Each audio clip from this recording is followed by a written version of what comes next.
The time has finally come. The most anticipated city builder of 2024 is now available in early access. Join me as I build a medieval settlement in Manor Lords. I'm going to start with a new game here. I've got a few characters to choose from, but you can also put your own name in here, so I'm going to do that. And before you start, you also get to pick your coat of arms, which I think is really neat. And you can do a lot with the customization of the coat of arms. You can choose all of these different patterns up here, and you can customize each and every one of these different fields with a background and choose the colors of the background. And you can also place symbols within your coat of arms. Not only that, you can change the amount of them that appear. You can adjust the scale, the tiling of the background, the angle. There's so many ways that you can customize this. But I think I'm gonna keep it simple for right now. I don't want to be spending too much time on this. Sure, we'll go with something like that. You can also customize your gameplay experience quite a bit with the different scenario templates. We've got Rise to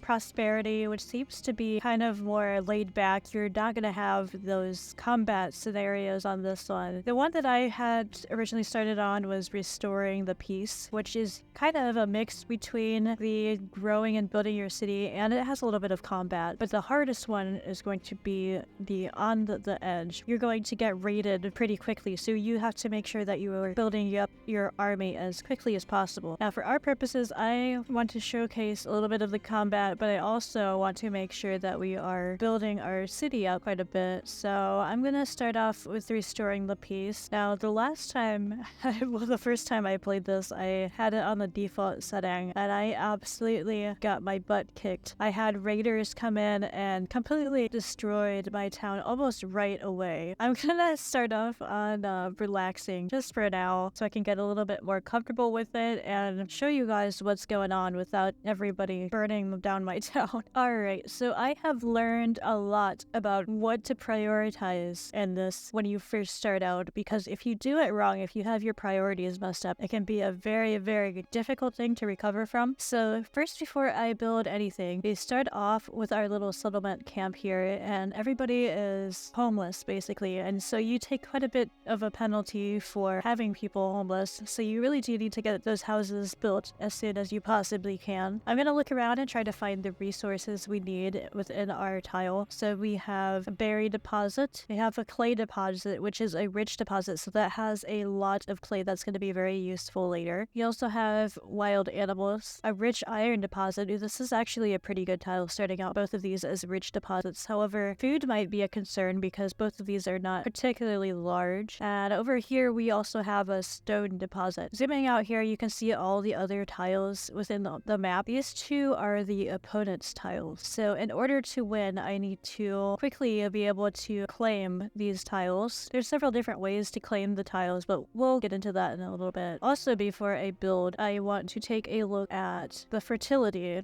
for the crops. So within our little area here, you have decent fertility for different crops. Right over here, looks like down on this way, it's actually not bad. There's plenty of space available for that. Flax fertility is not good. Barley is not good either. Rye is pretty good. So we start out with these two that we can plant. Now, if I were doing the normal difficulty, it would also have underground water that would be displayed underneath here, and that's where you're going to want to place your well. Now, because I'm doing the easy difficulty, you can place the well anywhere, but if you were doing the normal or difficult one, you would need to place the well only in the places that have the underground water. So that's something to consider as well whenever you build your settlement. So with that in mind, I would like to find kind of a clear opening somewhere to start building, and I want to make sure I'm not building on top of wherever my fertility is. I think right over here would actually be a great location to start my settlement. So I'm going to place a road right in here, and I actually really like the road tools in this game because you can manipulate it basically any way you want, and it just makes it look so organic. It looks so natural.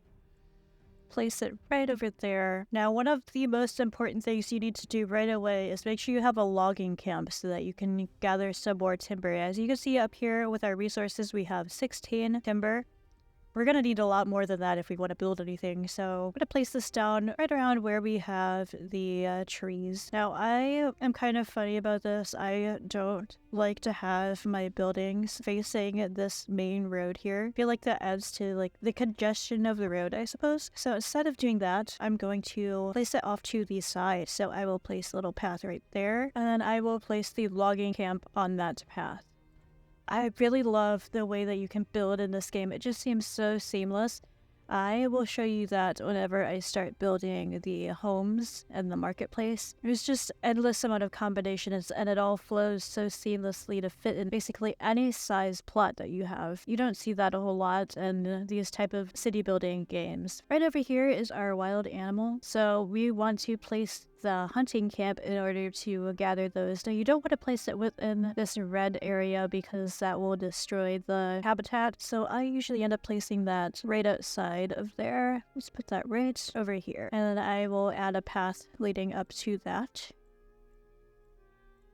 Alright, so now I'm going to develop my village. I tend to like to put the marketplace in first, and then I end up building everything, all my houses around where the marketplace is, which is probably kind of backwards from what most people would do, but that's how I have done it so far. I feel like that works better for me. So there we go. Let's place that right in here, and as you can see, you can rotate this basically in any way that you want. There's so much flexibility in how you're able to create these things. So let's build our marketplace right there. Then I'm going to build a path right behind it. Whoop. And then here we go with the burgage plots, which are where your homes will go. To place these plots, it's a lot like the marketplace. And you can see which direction it's facing with where that little arrow is. That's going to be the front of the building. And as you can see, this road is kind of sloped here. So in most games, you would think that you would be able to place a building like this. But in this one, you absolutely can. So right there, you've got space for 2 homes. And we also have space for an additional dwelling in the back. Now those can be used for all sorts of things, adding additional food sources which contribute to the community. You can eventually upgrade these to be artisans, and they will start producing things such as weaponry and shields. But that's for a later time. As you can see, we have 5 unassigned families, so we are going to need at least 5 burgage plots to start out. It's really, really important to get these soon because you take a huge penalty on your approval rating if you have any homeless. When your approval rating drops like that, new settlers will not move in. The first time I played this, I kind of got stuck for a while because my approval rating was low because people were homeless. Village got burned down several times, so they were all homeless. And then nobody was able to move in, and I was just stuck in that cycle. I wanted to give them a little bit more room. Let's see if that's any better. Yes, that has plenty of room right in the back. I'm wondering, this is potentially, yeah, if I put that this way, this is actually big enough to add an additional home onto it. So I think I'm gonna do that. And then I'm going to put something really big in the back, like a farm, because I think that will produce a lot of crops, which is perfect. So let's place these down real quick, and we will have them start building. Let's see, where is our little settler camp? It's right over here. I think it would make it easier, actually, if I end up putting a little road right over here that goes all the way down there. That right in there, and that should make it easier for them to carry all these supplies down to where the village is going to be. We also have this hitching post here, which I will relocate pretty soon once all these supplies are done. With the hitching post, it comes with an ox just to start out. When you build additional ones, it doesn't. But this one starts out with an ox, and it's very, very helpful in moving supplies around. So you're going to want probably several of those, which I have learned the hard way, just to make things more efficient. As you can see, they are currently setting up the logging camp right now. Looks like this is nearly built. And another thing that I really, really like about this game is how you can actually look around and see your villagers building everything piece by piece. That's just so incredible to me. And just like that, our logging camp is done. Now we are going to assign a family to this. These over here are not individual people, they are families. So When you assign a family to this, it is, as the name suggests, the entire family working in this one particular location. Alright, now let's go ahead and place a well down here close to the village, just to make sure that our people have access to water. Oh man, I was hoping this little area right in the middle would be just large enough for this. Oh, it looks like it is. Let's go ahead and place that right in there. We've got our first houses being built now. Looks like the first one is almost done. I'm not sure why they're starting on the second one when they don't even have one of them completed. I just find it so interesting to watch them building this stuff. Here in just a moment, we're going to need to worry about the storage situation as well. So for most general goods, you can place them. They will be stored in the storehouse. This costs 2 timber, so we can place that now. Down here would be a good place for that.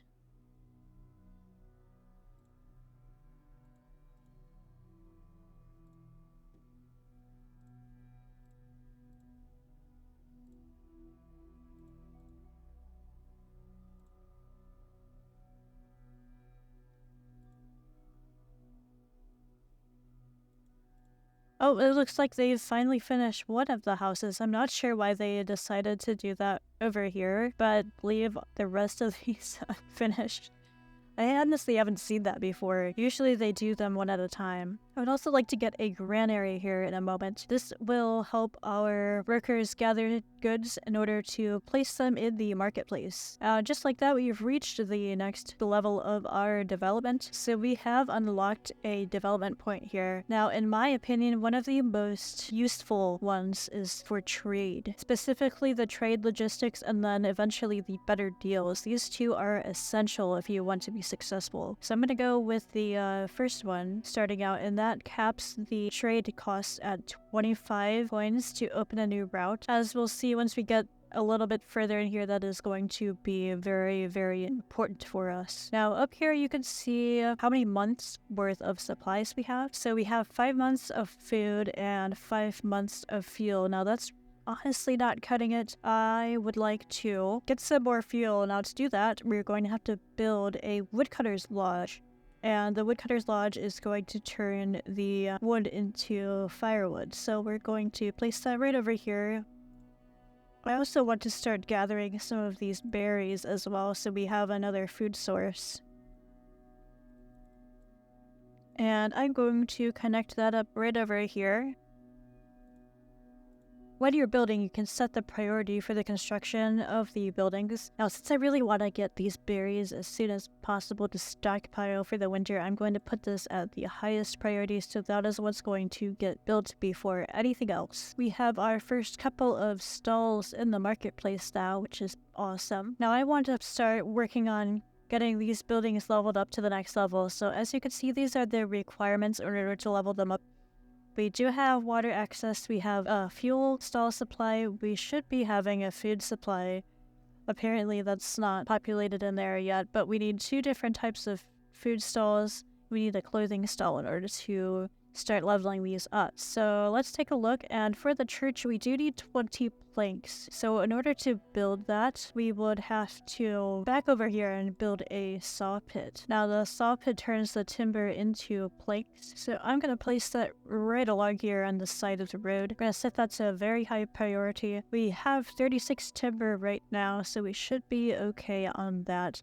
Now I am spread pretty thin as far as families go. I'm hoping, since we have 7 homes, we have 2 extra homes that are not occupied, so I'm hoping that soon enough we will have another family move in. And the problem is right now my approval rating is pretty low, and that is just due to the fact that people were previously homeless. That'll go away eventually.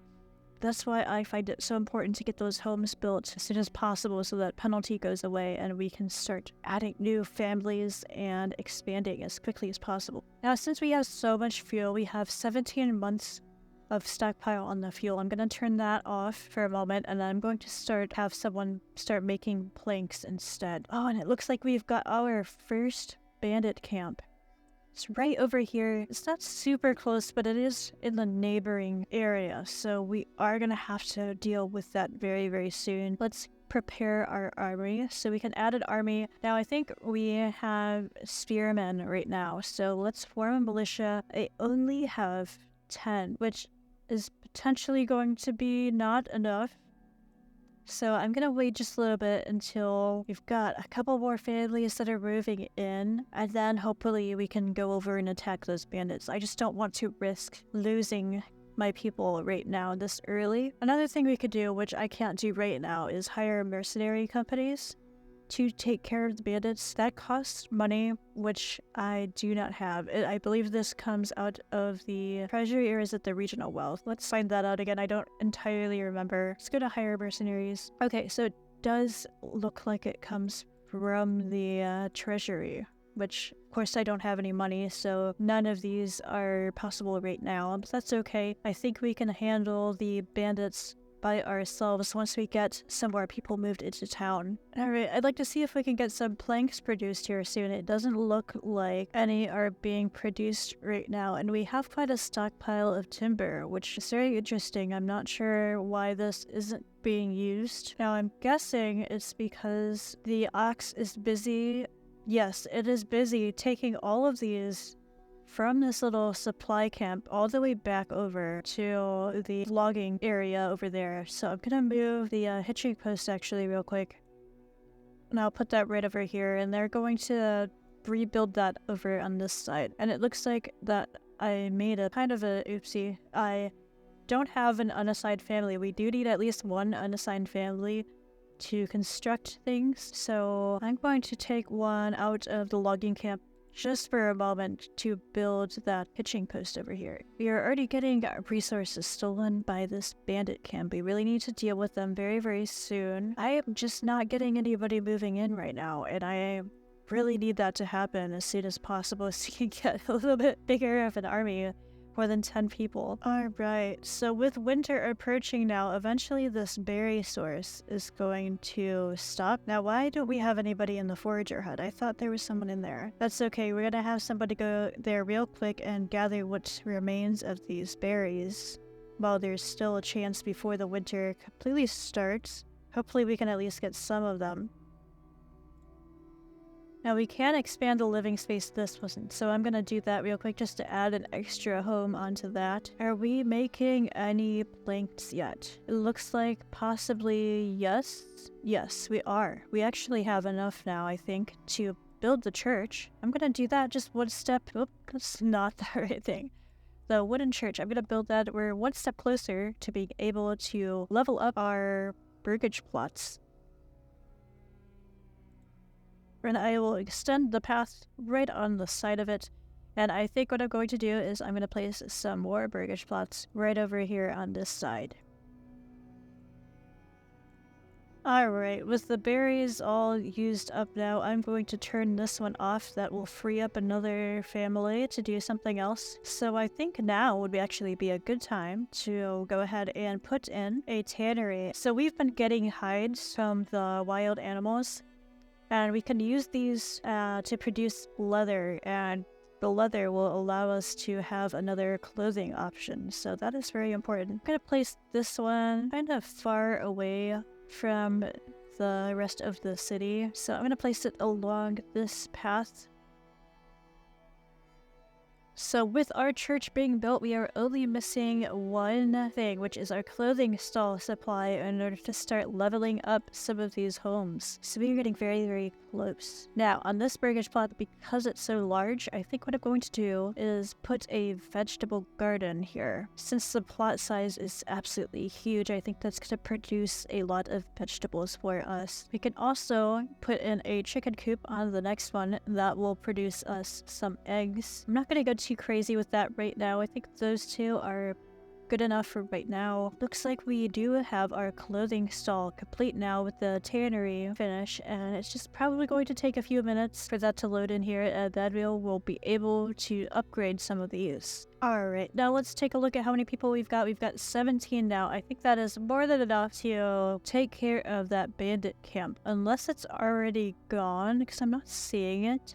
Oh no, it's still up there. Yes, so let's go ahead and deal with that now. So I'm going to rally my army all the way up here. Not sure what's happening with that and why it's not working. Yeah, the bandits are stealing my stuff, but I can't rally my troops for some reason. There we go. Finally do that. We've got our troops over here. They're all walking down to meet at that rally point over here. Now it said in here that another ruler's army was sighted. I'm gonna see here. It looks like those ones are also moving towards the bandit camp to take it out.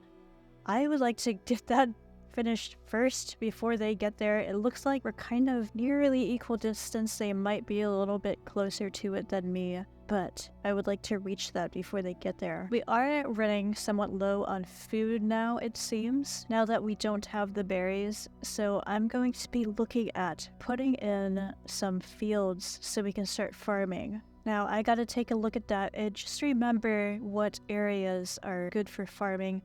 I think up here would be the perfect location for a farm. So let's go ahead and put a field all the way up here.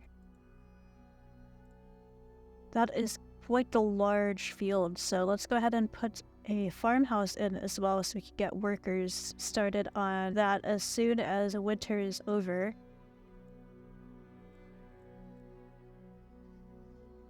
Alright, they are ready. Let's move them down to the outlaw camp. It's gonna be really close with who gets there first. Alright, we have our berries back now, so while I'm waiting for them to get over there, I'm going to turn back on the forager hut and put somebody in there. Meanwhile, we are very close to approaching that encampment. I'm curious to see. It looks like they're going to us first, so they're going to attack us. Oh, nope, they went over the other side. Interesting. So the other army attacked them and then left the encampment for us to take the resources from. So thank you, I guess. That's not really what I was expecting, but that works. So let's send those resources to the town. We now have 206 wealth, and bring our army all the way back over here to disband them once again. Now, with that money, I would like to set up trade routes. So that is something that's very, very important to get done early on in the game. So let's go ahead and put one of those in, put a trading post in. Looks like our farmhouse is done as well, so let's get a couple people in there, and we're going to be planting wheat this year. Now, can we level up the houses? Yes, we can. Let's go ahead and do that. Looks like we can't with this one because we're missing some timber. Let's take a look. We only have 2 timber left. That's because we don't have anybody at the logging camp for some reason. I'm not sure why that is the case. Let's take one person out of the farm and put them back into the logging camp. I must have taken that out for some other purpose. I'm not sure why I did that, but I forgot to put them back in, but they're there now. We're creating some more timber. I can get really bad with that sometimes, as far as forgetting to check that all of my places of work have somebody assigned to them. I have made my life so much more difficult than it needed to be so many times because I totally forgot that I didn't have anybody foraging for berries, or I didn't have anybody assigned to the wild animals or something like that. With all this expansion of workplaces, we're going to need some more housing, so let's put in a couple more burgage plots. Well, we can't do that yet because we still need some more timber, so I guess I'm gonna have to wait until that respawns a little bit. Might actually pause this for just a moment. Put 2 people at the logging camp. Oh my, I didn't realize there was another bandit camp, but apparently there is now, so we're gonna have to get our army set up again. Let's see where they went. I left them all the way over here, so let's have them... Oh, it looks like I'm not gonna be fast enough. They've already sent those other troops. Let's just disband them. I'm not going to be able to get up there in time. Sometimes I feel like there's so many notifications up here. Not sure how this is disconnected from the trade routes. Okay, that's interesting. I guess it wasn't all the way connected there, so we're going to have to destroy that and build a new one. That's just a bit annoying, but that's okay. It looks like our opponent is already claiming a 3rd territory now. Let's see which one that is. It's this corner right over here. We're really going to have to get going and defeating some of these bandit camps, and I'm gonna need to build my manor to get some influence. Those things will increase by influence and allow me to claim some of these other parts of the world. And that's going to be really, really important. Alright, we've got a little bit more timber now. Let's go ahead and place some more of those burgage plots right over here, like I was going to do earlier. Oh, you gonna let me place it? There we go. We are still busy upgrading some of these to level 2. Alright, we have enough level 2 plots that we have increased our development once again. We are now in a medium village, and with that I'm going to select the better deals. So that's going to be super important now that we've just got our trading post in. We're going to open up some trade routes here in a minute. Now, we do have a little bit of an excess in firewood, so we're going to export some of that. I think I would like to have that set on 125 just for the time being. So we're going to sell all of the surplus that we have of the firewood. Now, I would like to start drawing some of this iron deposit now, so I'm going to build the mining pit right over here on this and connect that up with the path. I think we've made some great progress so far. We've over doubled the amount of people in our village. We've started on some level 2 buildings, so we now have a church, and we are working on some other construction items here. I think very soon we're going to be in a pretty good position here. We have a very good surplus of food and fuel, which is wonderful. I am excited to see where this city goes. But for now, I'm going to leave it off here. Thanks so much for watching, and I will catch you again on the next episode of Manor Lords.